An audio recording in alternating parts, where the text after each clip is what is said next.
Yesterday, on his birthday, Charlie Kirk received the Presidential Medal of Freedom, the nation's highest civilian honor awarded in our country. And you may have seen a little tiny bit about this in the news. You may have seen a couple clips from some of the speeches given on social media. But having been there, boots on the ground myself, I'm so excited to tell you the full context of everything that happened at this history-making ceremony. The people that were there, the friends and the foes and the fights that were resolved because of the legacy of Charlie, the somber attitude of everyone there, knowing the giant and the hero that we have lost, and setting a new standard for excellence of what it even means to be worthy of the Presidential Medal of Freedom. As a reminder, President Biden gave this medal to George Soros and Anna Wintour. Obama gave it to Ellen DeGeneres and Bruce Springsteen. But yesterday was a powerful reminder that people worthy of this type of accolade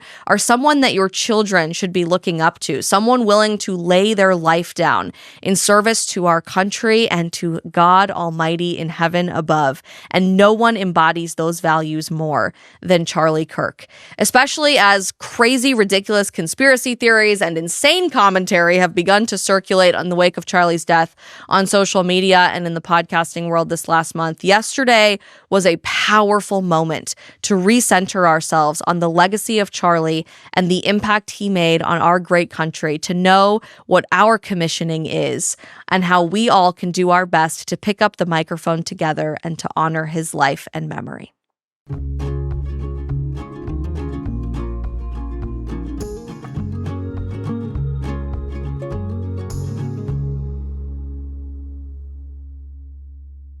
Yesterday afternoon, I had the incredible honor and privilege of attending Charlie Kirk's Presidential Medal of Freedom ceremony here in Washington, D.C. at the White House on Charlie's birthday. It was my very first ever day being a part of the White House press pool, which was kind of chaotic and shocking. I linked up with Mary Margaret Olahan, our beautiful White House correspondent for Daily Wire, in the press briefing room right before, and it is utter chaos to be a part of this. I have no idea how she operates at this level of insanity every day. And she said, yeah, it's like this every day. We basically all packed into the press briefing room like sardines, and everyone was elbowing each other and whacking their cameras around and almost hitting each other in the face, vying for the best possible spot at the very front of the press pool, which is at the back of every single event. And I've attended many White House events over the last several months, but I've never been in the press pool. So it was a fun, different experience and different vantage point to see everything as it unfolded. But we then were escorted from the press briefing room through the side of the West Wing back to the Rose Garden, and standing behind a little roped off section for the press, we're able to just take in the entire experience. There was never before in American history an event happening outside in the new Rose Garden that's all been paved over until this one. They've done a couple of dinners in their new Rose Garden Club with the admin, but never an outside event at the Rose Garden as it's been paved over like this. So it was pretty special that we got to see that for Charlie's birthday celebration and Medal of Freedom ceremony. But as we were walking out, the scene was just beautiful. I think it was Benny Johnson. I ended up pulling a clip for you guys to see what it was like, tweeted this video about what the Rose Garden looked like as they were setting up for Charlie's ceremony.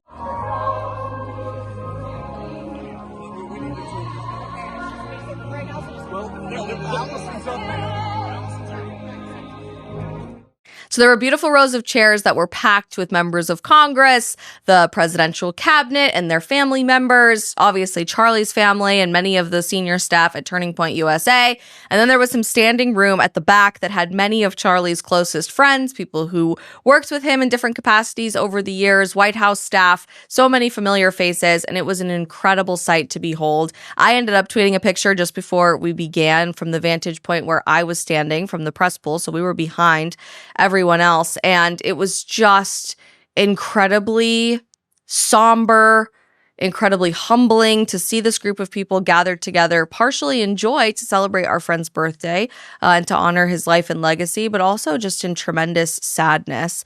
It's hard to tell from these pictures because it was a very cloudy and gray and somber day here in Washington, D.C., but pretty much the minute we showed up there on the south lawn of the White House in the Rose Garden, the skies opened up and the sun started shining incredibly brightly. And it was a really powerful reminder that heaven is not that far away and that we can always find light even in the darkness. That was very symbolic. It was referenced by both the president and Erika during their speeches, that it just felt like we were getting a little dose of heaven smiling down upon us. And that was so apparent in the number of people in the crowd at the ceremony as well. People from so many different areas of the conservative movement came together in honor and love of Charlie, even if they have a lot of previous baggage or a lot of dirt on each other over the years. There were a lot of famous faces spotted in the crowd. Mary Margaret, standing next to me, took a short video of some of Charlie's closest friends, confidants, and coworkers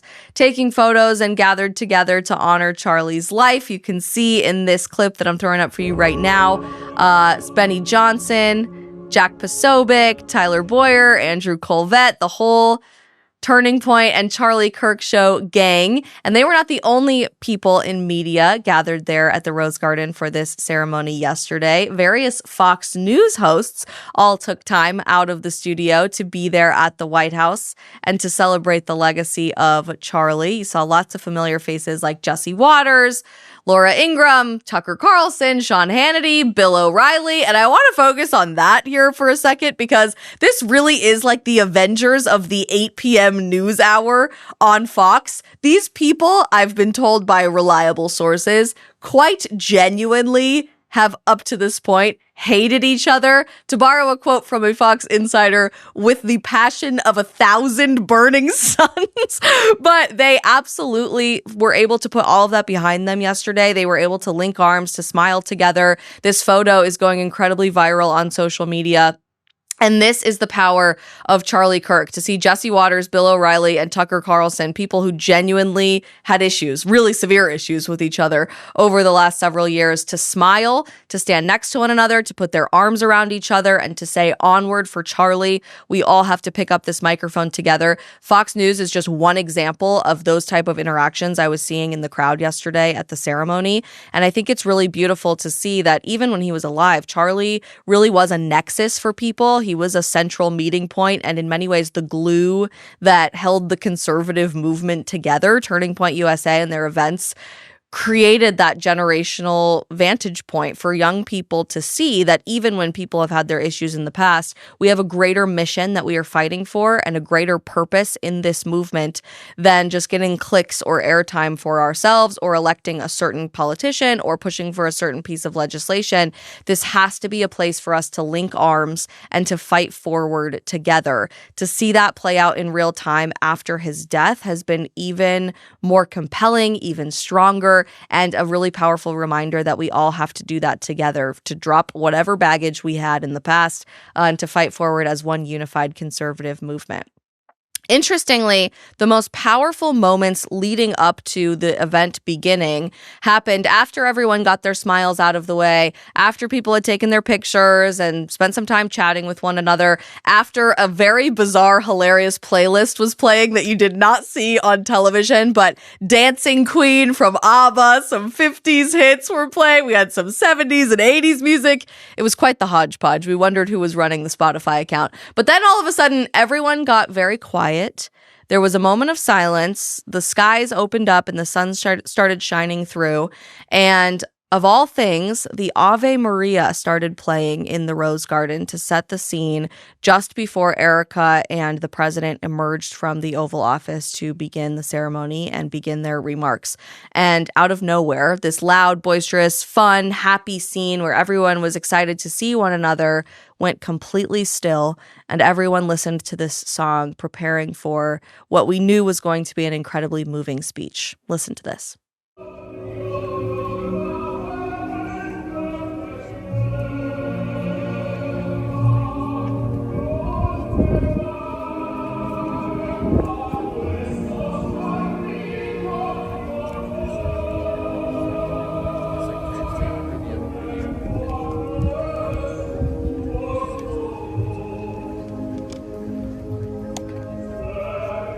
It was a beautiful song choice, and knowing that Charlie spent so much time in the last few weeks of his life talking about Mary, I thought it was incredibly fitting and really beautiful to know that that song was played at his Presidential Medal of Freedom ceremony. The networks did not pick that up, so if you didn't see that on TV, that was something for those of us that were just there, and we shared on social media. But I looked around, and even members of the press were starting to get a little misty-eyed at the Ave Maria, and I knew that what was about to happen was going to be incredibly moving, maybe one of the most moving presidential and White House events in recent history, if ever that happened at the White House here in Washington, D.C. The event opened up with President Trump giving some remarks about why we were gathered there today. He, in many ways, I think, looked a lot more heartbroken and devastated than what I have seen him say in the wake of Charlie's death. And undoubtedly, I think that's because he spent time with Erika in the Oval Office and with Charlie's parents in the Oval Office just before he gave this speech. So you can see the heartbreak in his eyes and you could hear it in his voice. As you know, he had moved heaven and earth to come all the way back from the Middle East and landed at about 3 o'clock in the morning as of the day of this event. So they were all obviously exhausted as well. But to feel the raw emotion in his voice as he was mourning what felt like a son to him. I mean, Charlie was around constantly since Donald Trump ran for president, was, I think, really powerful for the people in attendance there. And it's hard to convey through watching clips and through seeing this on TV. But I hope knowing a little bit more of that backstory, you can hear what we saw in the Rose Garden as well. Here's Trump setting the scene for why we were gathered in the Rose Garden yesterday. Today we're here to honor and remember a fearless warrior for liberty, beloved leader who galvanized the next generation like nobody I've ever seen before, and an American patriot of the deepest conviction, the finest quality and the highest caliber, the late, great Charlie Kirk. It's still really hard. It's really hard for me to hear the late, great Charlie Kirk. That still doesn't quite feel real. But those words are hauntingly beautiful. And whoever on the speechwriting team was responsible for putting those together, and they were beautifully delivered by President Trump, an American of the highest caliber, someone who galvanized young people like no one we've ever seen in history. That is 100% correct. President Trump took some time during his speech to explain why we were doing the event on this particular day to honor Charlie Kirk's birthday, and how difficult it was to get back from the Middle East, but how he couldn't bear to let Erika down and had to have it on Charlie's birthday. Listen up. You know, only hours ago I returned from a very historic trip to secure peace in the Middle East. People said that couldn't be done. Charlie felt it could be done. Charlie felt it could be done. Thank you. Thank you. Thank you very much. But I raced back halfway around the globe. I was going to call Erika and say, Erika, could you maybe move it to Friday? And I didn't have the courage to call. But you know why I didn't call? Because I heard today was Charlie's birthday. And I said, you know, that was a definite. And I said, we're going to have to forget about some of those very big, very rich countries that expected me to be there. And I can tell you, based on the length of that flight, I wouldn't want to go back tomorrow. But I would not have missed this moment for anything in the world. I know he wouldn't. He really did view Charlie like a son. And a couple of times he's referenced now in the speech at the memorial service in Phoenix, on some smaller remarks given to the press. And then, of course, in his speech yesterday, that he just doesn't have the courage to call Erika and tell her that it's too hard to get there or it's too impossible to make the logistics work. And I think that speaks so powerfully and so beautifully to how much President Trump loves the Kirk family, that he is willing to move heaven and earth to honor Charlie's life and to be there for Turning Point USA, to be there for Erika through this journey. I know the vice president and his wife Usha feel the exact same way. And on the note of heaven, President Trump made some very viral clips over the past few days and made some headlines for his gaggle on Air Force One on his way back from the Middle East. talking about heaven and that he doesn't think he is worthy of heaven, that someday he would love to be there in heaven, but he doesn't think that he'll ever earn his spot there. I know there's been a number of very fruitful and powerful conversations in the wake of those comments going viral, of people knowing that Trump is very clearly understanding Christian theology, and that we really hope close people right around his inner circle and orbit are reminding him of the power of the grace of God and knowing the impact that he's made around the world to bring people to God in that process. He did reference heaven again in his speech yesterday, honoring Charlie, but specifically knowing that he believes Charlie is in heaven looking down upon us and could feel his presence at the event yesterday. He now rests in heaven, and he's going to make heaven. I said, I'm not sure I can make it, but he's going to make it. He's there. He's looking down on us right now. It's so incredible. Look at this, how this turned out. This was supposed to be so dark and cloudy. Not dark and cloudy, is it? Look at that, how beautiful that is. There's no artist that can capture it as beautiful as it is today. Wow. It's amazing. There's no artist who can capture as beautiful as it is today. That is so perfectly articulated, because to feel the warmth of the sun after a really weird, rainy, cloudy day here in DC, to watch the light come through the clouds and through the American flags flying on top of the Eisenhower building behind the West Wing, it really did feel like there was a divine presence there with us. And I hope that that was a level of comfort to Charlie's family, to Erika, and to everyone who gathered there yesterday in this beautiful ceremony in the Rose Garden. When I sat my parents down and I told them I wanted to start my own business making Instagram videos for a living years ago as a senior in college, they laughed in my face. And then they said, well, if you can figure out a way to pay for it, we are incredibly supportive. Medical school to Instagram videos is not necessarily the right pipeline for you, but I think it's incredibly overwhelming that entrepreneurship has all of these unanswered questions, and doubt is a very normal part of the process. Simplifying that is a game changer for young people to realize that we have the capacity to make our own businesses and to make them thrive in America. It can be so overwhelming and confusing to do that, but thankfully, that is where today's sponsor, Shopify, comes in. Shopify powers millions of businesses worldwide and handles 10% of all U.S. e-commerce. That alone is insane, supporting everyone from major household names to small entrepreneurs who are just starting out. Even if you cannot design a website, you are covered right from the very beginning with their beautiful, ready-to-use templates that can match your brand's unique style. If you need extra help along the way, their AI tools are specifically built for e-commerce and can assist with everyday tasks like managing your product images, writing compelling product descriptions, or even generating discount codes. If you're worried that people haven't heard about your brand yet, Shopify makes it so simple to find your customers through easy-to-run email and social media campaigns that help to get your name out there. And if you ever get stuck or you have any questions, you are never alone. Their award-winning customer support team is available 24/7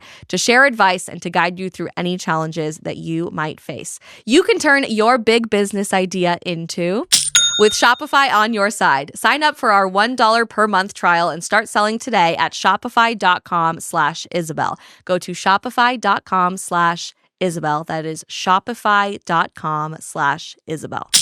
Eventually, President Trump had them read the medal giving to Charlie into the official record of the military and presented the medal to Erika before he gave her the podium to give some remarks about Charlie's life and legacy and what this means to receive the Presidential Medal of Freedom. Erika just continues to be unbelievably transcendent, bold, strong, fortuitous. And I see the Holy Spirit radiate throughout everything she's doing, the light of God radiate throughout everything she's doing, which I had a chance to tell her yesterday, more in this last month than ever before in her life. Truly, she is a vessel for God. And Charlie would be so unbelievably proud of her to listen to the words that she gave yesterday in honoring his life. I'm going to go a little bit out of order in pulling some of my favorite clips from Erika's speech for you today, because she ended her speech with a powerful call to action that this cannot just be a celebration of Charlie's birthday or a ceremony of receiving the Presidential Medal of Freedom. What today needs to stand for, she said yesterday afternoon, is a commissioning, a call to action for young Americans everywhere. These words were so powerful to hear in real time. To all watching, this is not a ceremony. This is a commissioning. And my message is simple. I want you to be the embodiment of this medal. I do. I want you to free yourself from fear. I want you to stand courageously in the truth. Listen for the still, small voice of God. And remember that while freedom is inherited in this country, each of us must be intentional stewards every single day. Each of us must be intentional stewards of freedom every single day. It's really hard to tell from these video clips because you're getting them through the broadcast microphones of linked directly to the cameras that I was standing next to in the press pool. But Erika's entire speech was delivered very softly yesterday. She had a bit of that at the memorial service in Phoenix as well, but many of her sentences were barely over a whisper in volume level, and everyone standing in the Rose Garden, from the members of the press to those sitting in the first row, were hooked on every single word. Truly, you could hear a pin drop outside. The only thing you could hear was the breeze coming through the trees and Erika's beautiful speech, and everyone was leaning forward, eager to get the next word out of this beautiful young woman's mouth because we just knew it was coming directly from God. That commissioning really was the message of Erika's entire speech as she spoke about the legacy of Charlie, the impact that he and Turning Point USA have had on young Americans in the history of our country, and just missing her family, missing her husband and her children, missing their father. She thanked President Trump for giving him the perfect birthday present as something that she's been in search of for over 7 years in their relationship together.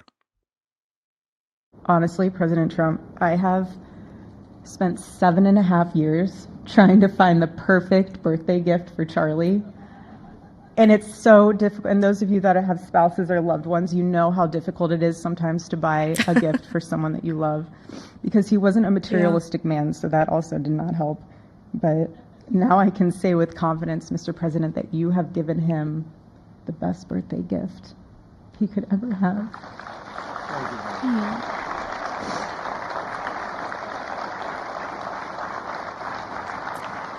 The president was incredibly moved during that tribute, and you could just feel the emotion through everything that she was saying. And I loved how she took the time really to set the stage and set the tone for what her speech was going to be about. She brought forward stories of Charlie that people hadn't heard before. She took the time to speak about Charlie's specific habit of journaling and the things that he was really passionate about believing, even in his own inner mind. She never read Charlie's journals until after he had passed away, and she's been ferociously digging them up over the last month just to get a deeper glimpse into her husband's heart and his mind. She said yesterday's event was incredibly fitting given Charlie's legacy specifically. Listen to this. Such an honor and the recognition of a life lived for defending freedom. And that's what Charlie fought for until his last breath. And it was written across his chest in those final moments on one of his simple t-shirts that always carried a message, and this one bearing a single word, freedom. That was the banner over his life, and that shirt was a declaration.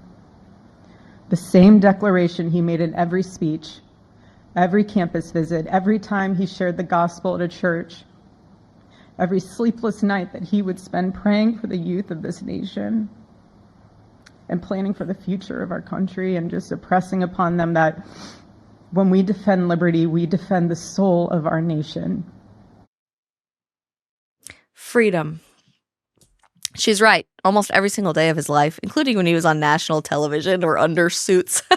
Unless he had to wear a tuxedo, Charlie would wear these t-shirts that just had one word or a very simple phrase. Live free.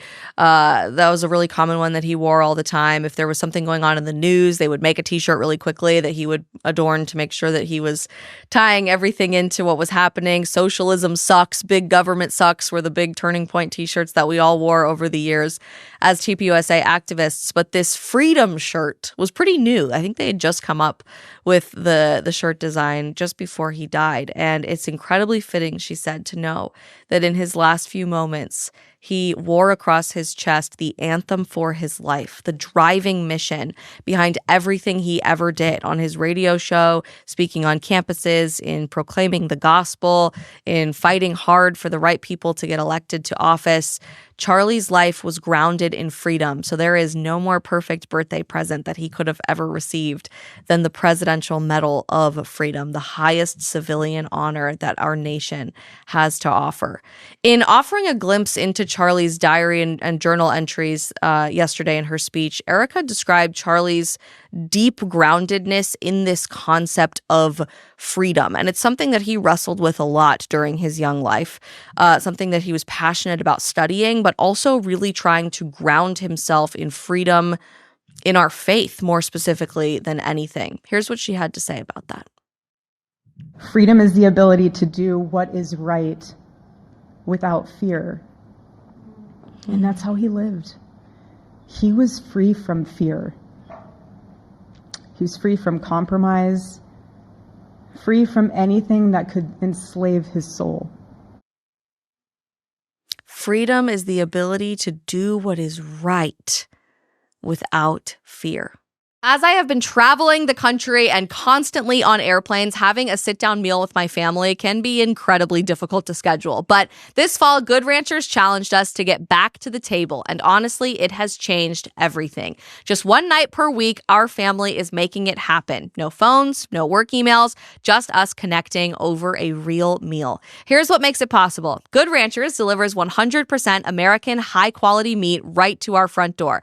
Everything is perfectly pre-proportioned and triple trimmed so that even on my craziest, busiest work days running back from the airport, I can have dinner ready in minutes instead of spending an hour plus prepping. And get this, Good Ranchers is giving away free holiday hams, my favorite. Gosh, I love the holidays.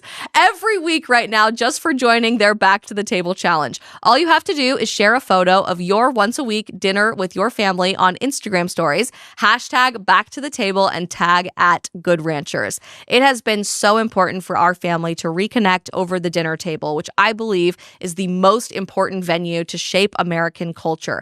Growing up, my parents did not believe in the idea of a kids' table. We were expected to have great conversations with the grown-ups, not just at big holiday gatherings like Thanksgiving or Christmas, but every single night to know where our values come from and how to speak the truth to the world. And now that I have a daughter of my own, it is incredibly special to get to share that with her in our new family as well. You can visit goodranchers.com and use my code Isabel for $40 off plus free meat for life, which is so great when you subscribe. That's ISABEL for $40 off and free meat for life. Go to goodranchers.com. Let's get back to the table. Over the years at Turning Point USA, and especially studying from Charlie, it was always really fascinating for me to see his personal political evolution. I've said this a few times on the show and in various news hits and interviews that I've given over the past month since his death. But Charlie, when starting Turning Point USA, I don't think intended to start a religious revival. And certainly, I believe his political philosophy surely was shaped by his Christian faith and his religious values, but wasn't primarily driven by his relationship with God and with Christian teaching and specific doctrine and dogma.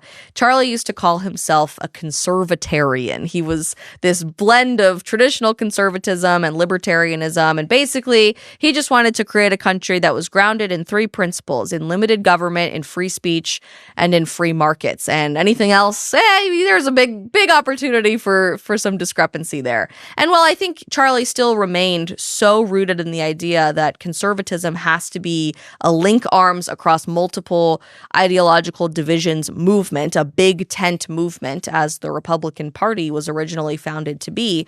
As Charlie refined his faith journey and as he matured in his relationship with God and allowed the Holy Spirit to work through him and provide wisdom in ways that man can't achieve on our own, the idea of freedom being grounded in God became so much more obvious to him. The quote that I've referenced a few times from that last speaking engagement that we shared together, that when man starts to drink from the streams of liberty, he wants to know the source. And liberty, freedom, is not man's idea, it's God's idea, became this resounding gong and battle cry for Charlie to want more for America than the loose idea of freedom that I think we've settled for over the past several generations and decades, that freedom or liberty is just doing whatever you want, free from interference from the government, which sadly has created movements and ideologies and teachings that ironically have enslaved young Americans into sin, into deception, into destruction, crime, and so much more. I mean, look at the so-called freedom of the gender theory movement that tells children and teenagers that you should be free to castrate yourself or to chop off your genitals in the name of affirmation. There's nothing free about these movements. Instead, they entrap and enslave us inside of our own skin under the illusion of liberty. Charlie understood better than anyone else, as Erika perfectly illustrated yesterday, that true freedom is not the ability to do whatever you want. That's a hollow, demonic deception of what freedom is supposed to be. True freedom is the ability to do what is right, free from fear, free from consequences, free from interference, and that freedom can never be divorced from God. She goes on to further explain this so beautifully in her speech. And he reminded us that in a world that tells us freedom is doing whatever you want to do, the real freedom is the power to live freely and to do what is right. And in one of his journal entries, he wrote that he wanted everyone to know that you can't have liberty without moral responsibility. Freedom divorced from faith eventually just destroys itself. Freedom divorced from faith eventually just destroys itself. There are 8 million one-liners I could pick out from Charlie and his radio show, his speeches, his now journal entries, which I hope maybe eventually get published. We should be working on that as I'm thinking of that idea in real time. But even from Erika, the two of them, I believe, are uniquely ordained by God to be philosophers, to be theologians, to speak the truth even when it's difficult, and to articulate it in a way that resonates across generations. Certainly, Charlie is the voice of a generation, young people in this country, and set the moral tone and the expectation of what our values should be as a generation moving forward. But what's so unique about this family is their ability to speak into the hearts of humanity, American or not, old or young, people from all walks of life, from across the political spectrum. What they say and these specific quotes just have this resonating factor and resounding power to be constantly rattling around in your head for days or weeks or years after they are said. And Erika's speech yesterday certainly is no exception. To pull out a few specific quotes to work through with you guys in real time today, I would love to share some with you because I don't know if you had the chance to watch the full speech. You should. It's only about 15 minutes, and I know we streamed it through Daily Wire and shared that on our social media yesterday. You may have caught a few bits and pieces through cable television, although not from MSNBC, who was the only cable news network to decide zero coverage of the Presidential Medal of Freedom ceremony for Charlie was appropriate. Shame is your middle name. But to hear Erika's words that were truly delivered from the heart, that were resoundingly based in moral clarity, and that gave people so much hope in the midst of our despair, I think is important as we continue to learn how we pick up the microphone together moving forward. Erika reminded us yesterday that the name Charlie, literally means free man. And Charlie's legacy was built in fighting for freedom. It's the words that were etched across his chest in the last few minutes of his life, and now has sparked a movement oriented in fighting for freedom. But that freedom ultimately cannot exist here on this earth in eternity. We're not meant to live here forever. And I loved this quote from her speech: "Heaven gained what earth could no longer contain, a free man made fully free." True freedom is in God. It's in eternal life, and it's in knowing that no matter how difficult it is for us to speak the truth on this side of heaven, ultimately our reward will be great in unity with God and in eternal life in heaven. The very last message that she gave in the last sentence of her speech was this, a quote that I think should live on throughout all of American history moving forward and should echo throughout eternity. "To live free is the greatest gift. To die free is the greatest victory." I said this morning on Fox News at like 6:30 in the morning, because I'm a glutton for punishment and I already don't sleep with my daughter staying up all night in the middle of her sleep regression. So why not take 6 a.m. news hits? On Fox and Friends this morning, I shared that we as young people have had a wake-up call and kind of a violent slap in the face in the last 4 weeks to realize that we are not guaranteed or afforded 100 years of life. We have no idea how long we have on this earth, and our lives could be violently taken away from us in the next few minutes, hours, days, weeks, or years. We could be assassinated for believing the exact same things that Charlie did at 31 years old. And this idea of running out of time and making the most of the time that we have been gifted every day has been a common one that I'm seeing people react to on TikTok, on Instagram, on their podcasts and college campuses. People feel this sense of urgency to know that we cannot just live free in Charlie's memory, but we also have to be willing to die free. This has to be a movement that we are willing to give up everything for, to give up our reputations for, to give up our friendships and relationships for, our grades on our papers and on our exams and in our classes on college campuses when our professors threaten us for speaking our values and for speaking the truth. This has to be something we're willing to give our jobs up for, our comfortability for, our safety for, and maybe even our lives for, if we are serious about carrying the torch of freedom forward for the next generation. But that's not something to fear. It's something to wear as a badge of honor as we put on the full armor of God every single day, in knowing that we have the opportunity and the responsibility to try to make this world a little bit more like the next one. No one else, no one older than us, no one who came before us is going to be on the front lines of that fight. It has to fall back on us. And Erika took time out of her speech to remind us of that yesterday as young people. She had a specific message for this next generation. She said, "My message is simple. Free yourself from fear. I want you to stand courageously in the truth, to listen for the still small voice of God, and to remember that while freedom is inherited in this country, each of us must be intentional stewards every single day." I don't find it coincidental that throughout Scripture, exactly 365 times, exactly, it says in the Bible, "Do not be afraid."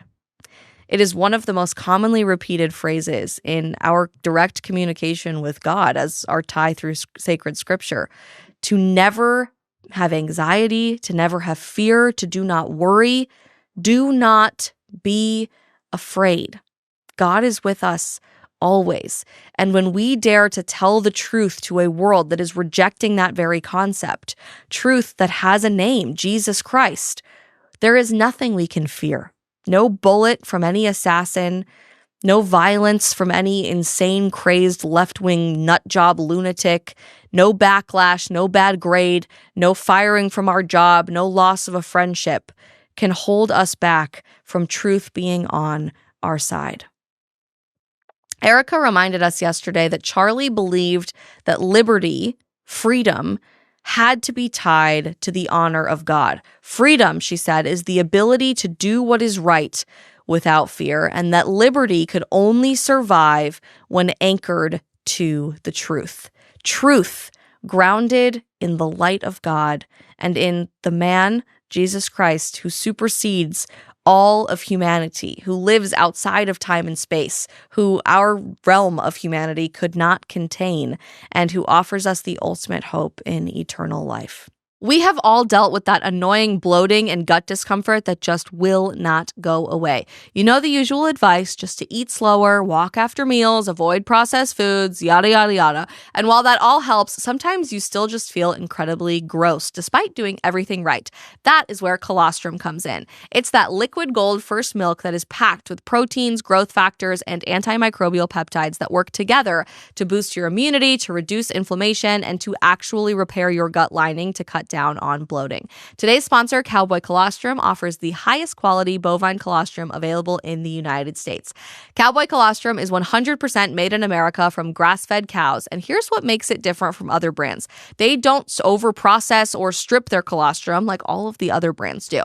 They keep it whole and full fat for maximum nutrient density. Just add a scoop of their chocolate, vanilla, or strawberry flavor to your favorite coffee or smoothie, and you will get all of those natural growth factors that can help your hair and your skin look amazing. I have loved putting a scoop of Cowboy Colostrum in my coffee in the mornings, and I already can tell the difference. Frankly, my skin and my hair need all the help 5 months out from having a baby, when it's falling out in chunks and when I constantly have to worry about big bags under my eyes and fine lines and wrinkles. But no matter how much sleep I lose or how much hair my daughter yanks out with her little fists, Cowboy Colostrum is helping me every single step along the way. For a limited time, our listeners on the Isabel Brown Show can get 25% off their entire order. Just head to cowboycolostrum.com/Isabel and use code Isabel at checkout. That is 25% off when you use code Isabel at cowboycolostrum.com/Isabel. After you purchase, they will ask you who sent you and how you heard about them. So please consider supporting our show and let them know that our show sent you. As I mentioned, just before Erika gave her remarks, President Trump presented her with the Presidential Medal of Freedom, which was an incredibly anchoring, somber, solemn moment in the Rose Garden on the South Lawn of the White House. Here is a clip of that beautiful moment happening that it was such an honor to be able to witness in person.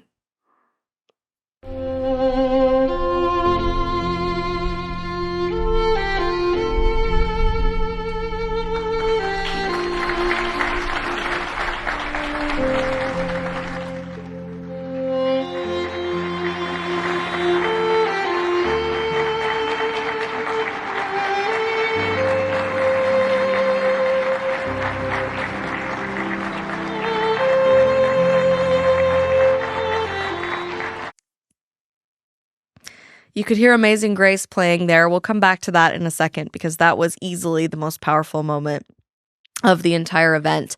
But I wanted to show you this photo in particular. The White House official account ended up posting this on social media, a photo of that moment with President Trump and Erika Kirk describing why the Presidential Medal of Freedom was awarded to Charlie on his birthday. And I hope you can see conveyed through this image just the raw emotion, the heartbreak, the tragedy that we are all feeling, but the symbol offered through this medal and through the American flag flying behind them of what we are fighting for, that it cannot die with Charlie. Freedom cannot die with Charlie. It has to be something that we all are willing to lay our lives down for, whether you're receiving a medal or not. And ultimately, as Erika beautifully said yesterday, Charlie was not a man of accolades or awards or materialistic things. She really struggled every single year finding him the perfect birthday present because he never actually wanted stuff. Charlie lived out of a suitcase for the vast majority of his adult life. The idea of having too much stuff actually stressed him out more than having nothing. And while this was perfectly honoring him and the perfect birthday present he could ever have received, he'd be the first person to tell you it's not about who gets the credit. Charlie actually had a little plaque on his desk. Andrew texted me a picture of the other day. And it was a beautiful image of this quote that it's amazing what you can get done every day if you don't care who gets the credit. He reminded us of that every single day through his life and legacy. And whether you think anyone is worthy of the Presidential Medal of Freedom or not, obviously, I think Charlie was. This is an award that is often given to musicians or actors or people who just have accomplished important things throughout history. I hope this sets a new standard of excellence for what the Presidential Medal of Freedom is supposed to mean, and giving it to people who truly deserve it in the future. It's ultimately not about a medal. It's not about accolades. It's not about awards or receiving the credit. It's about rolling up your sleeves every day and being willing to lay your life down in service to your country, in service to your family, and in service to the truth of God.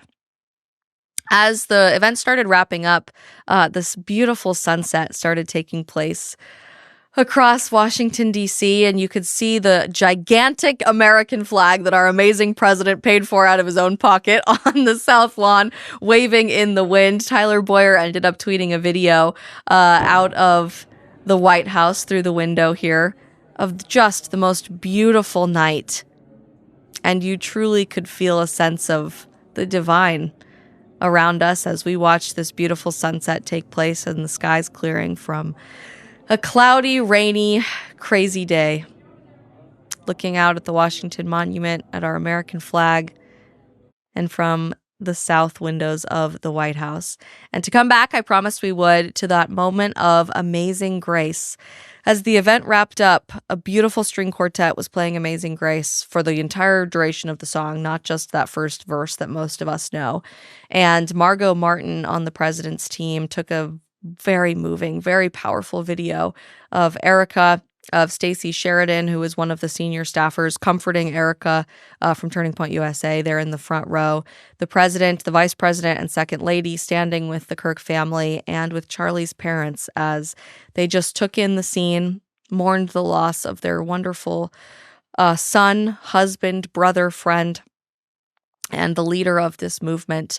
And truly, I can tell you, even standing back with the press corps who never fairly covers any of this stuff, and who has had a lot of choice things to say, even about Charlie in the last month, there truly was not a dry eye anywhere in the White House. Everyone was bawling their eyes out, or at least misty-eyed, listening to this song and thinking about the legacy of Charlie in the process.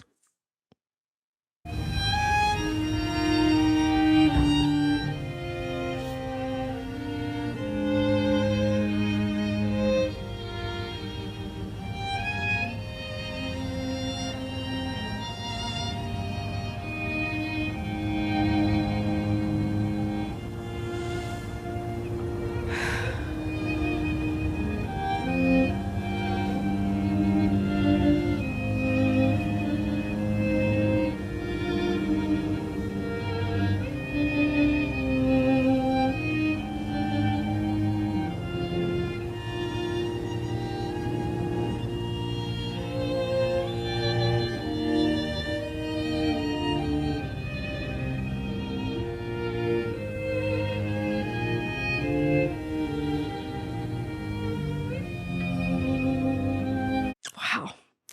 As I was listening to that song play, as you guys saw, I was behind the whole event. So there was them sitting in the front row, a bunch of rows of chairs, people standing, and then I was standing behind the people standing. So I couldn't see, the intimate facial expressions made by Charlie's parents or by Erika until I saw that video. But I was looking up behind the West Wing at the Eisenhower Executive Office building, which is where like 99% of the people who work for the White House work. And there's a big American flag, not quite as big as the North and South Lawn flags that President Trump has installed now, but there's a beautiful American flag flying right at the top center of the Eisenhower building. And as the sun was setting, listening to this song, the light rays coming through the flag and the flag waving in the air, honestly, it just felt like we were in a movie. Like it was literally like listening to a movie score of this incredible man who laid his life down for freedom as he wore those words across his chest. We couldn't have written a more compelling, powerful story about what it means to be an American and what it means to fight for our nation, to fight for liberty, to preserve godliness, and to bring back what is good and true and beautiful. And I will never forget the image of that flag waving in the sunset listening to Amazing Grace on the White House Rose Garden patio with people who miss and love and promise to honor our friend every single day moving forward. As the event concluded, there was a lovely reception held in the White House State Dining Room, as usually there are after events like this, which gave us all an opportunity to see and visit with one another. I was able to reconnect with lots of old friends from Turning Point USA. It was wonderful to see them and to tell stories about Charlie. I saw a priest friend who knows the Kirk family very well, who came out from Arizona, which was incredible to see that he was able to make this event. Lots of donors to the organization and people who I've known for upwards of a decade now, which is crazy. And of course, had an opportunity to visit with Erika as well. I know every one of you has been asking about her and how she's doing. Of course, that's a very complicated answer, but I can tell you from afar, you can see Erika's strength just resonating through every single speech that she is giving. But up close, she is even more fortuitous and strong, beyond anything you could ever imagine. Megyn Kelly said this when she went to host the Charlie Kirk show weeks and weeks ago now, just after Charlie's death, that since she saw Erika, she doesn't think Erika has stopped crying since Charlie has been taken from us. And I think the same thing is true weeks later now. The whole time Erika has these very silent tears falling out of her eyes that she very gracefully wipes away as she talks to you.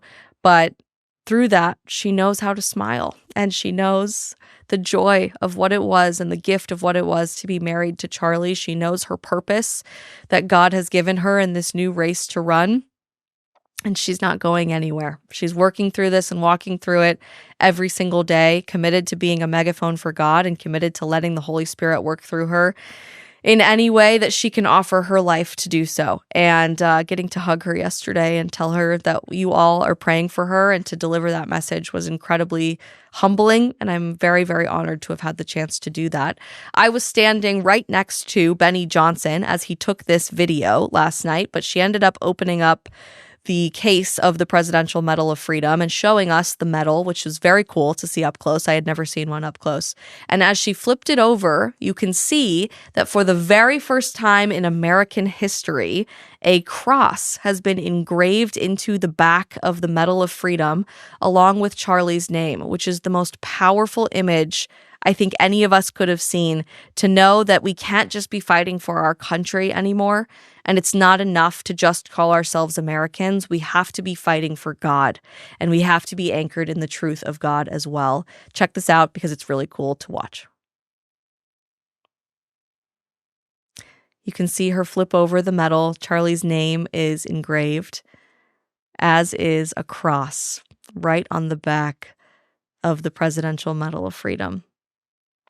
That was quite a sight to behold.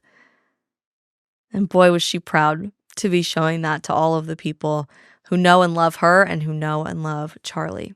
I am so excited to share with you guys that I am working with the Candle Club. We have created my very own collection of American-made, toxin-free, clean-burning candles with some of the artwork that you see right behind me on our set. We've got Teddy Roosevelt, we've got Liberty and Corgis for All, and many other incredible designs that are specifically exclusive to the Isabel Brown Show. We are using Clean Scents 100% organic cotton wicks. These candles are not just beautiful and they smell amazing, they are so safe for your family to use as well. You can pre-order the limited first run right now at thecandleclub.com/Isabel. We are launching this together, and you can get all 4 of my hand-picked scents when you order now. That is thecandleclub.com/Isabel.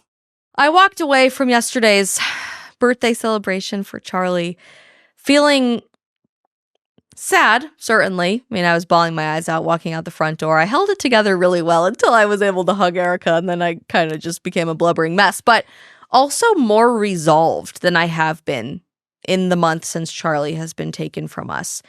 It's obvious to me, and I think it's been obvious to everyone who was able to listen to Erika's words yesterday, that we have to be bolder.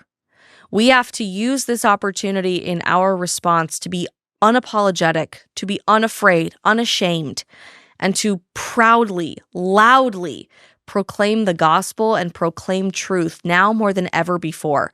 I posted a clip from our episode yesterday on Instagram with Cole Swindell, whose interview really blew me away in our tribute episode for Charlie's birthday yesterday, about how he said, this has been a wake-up call for so many of us to draw a line, to realize that a guy was just assassinated for believing the exact same things that I believe, but for just being a little more bold about it. And it was a chance for me to look in the mirror and realize that it's not enough to just be nice and to be non-judgmental and to stay out of everybody's way and to stay in my own lane and to keep to myself. That's not enough. That's not what it means to be a Christian. That's not what it means to be a patriot. That's not what it means to fight for freedom. And somebody commented in my comment section, somebody new, clearly listening to the Isabel Brown show, who hasn't been around for a while, evidently, because my faith is not a secret. I wear it literally on my sleeve with every passing day. But somebody commented, I just started listening to Isabel's new show with Daily Wire, and it's nice, and I'm conservative, but just some feedback. I think she talks too much about Jesus. It's becoming a little too preachy, a little too sermony. I'm not a preacher, first of all. Women shouldn't be preachers. Different conversation for another time. But ultimately, I ended up responding back to that guy. The only thing that matters is telling people about God. That's it. That's the only thing that matters on this side of heaven, because ultimately this is not our home. Heaven is our home. And we have a commission, to use that word from Erika, to try to make this world a little bit more like the next one, to be bold, to know that it's not enough anymore to just be quiet, to keep to ourselves, to hide behind a shade or a curtain, but to let our light shine before others, just as Charlie did. Bishop Barron was scheduled to have Charlie on his podcast 10 days after Charlie died. I love Bishop Barron. I'm a huge fan of his and his podcast and his work. And he gave an incredibly moving testimony of Charlie's life from the faith perspective as a call to action for every single one of us this week. So as we wrap up our episode today, I would love for you to hear his words. I want to focus a bit on Charlie's murder. The fact that he died not with a gun in his hand, not a knife in his hand, not a grenade in his hand, not exercising violence, but with a means of communication in his hand. In witnessing that, whether consciously or not, I think we understand something fundamental is endangered. He liked to go to campuses. He would express his point of view. Then he had him a microphone and he'd say, come on up and argue with me. Come up and debate with me. Prove me wrong. And that's exactly what he was doing the day he died. He was speaking with someone more liberally minded, and in the very act of doing that, he was murdered. This unnerves us, and it should unnerve us, because something in our Western civilization is threatened thereby. Something I love that Charlie Kirk used to say. He'd be challenged by a kid who would say, what are you doing here on campus? Why are you here? He would say, when people stop talking to each other, bad things happen. When people in a relationship stop talking, divorce happens. When a society stops talking, civil war happens. Quite right, it seems to me. And that stretches right back to Socrates and provides a foundation for our society. The foundation for our society has to be rooted in conversation. And our greatest weapon as people of faith, especially, is not a grenade, is not a weapon in the literal sense. It's a microphone. As Bishop Barron just said, it's a means of communication. As we round out Charlie's birthday celebration and this first month without him, and we start to turn our eyes to what Charlie was fighting for, not just honoring his life retrospectively, but now all continue to pick up the microphone and continue our work in his legacy, our call to action for you is incredibly simple. Pick up the microphone. Do not be afraid to speak the truth. Truth is always on our side, even when it seems like the entire world stands against it and is fighting back. Even when it feels like you may lose everything, your reputation, your grade point average, your relationships, or maybe even your life. Truth transcends humanity, and it transcends this lifetime, but it is always worth fighting for. Most importantly, every single one of us needs to be far more boldly unapologetic in our faith and to have the courage to seek something bigger than ourselves. That is exactly what we have seen in this last month since Charlie's death. And I know it is only going to continue getting stronger as we have the courage, boldness, and bravery to seek God in a culture demanding we run away from him. As of this morning, new data shows that Bible sales in America are up over 40% since 2022.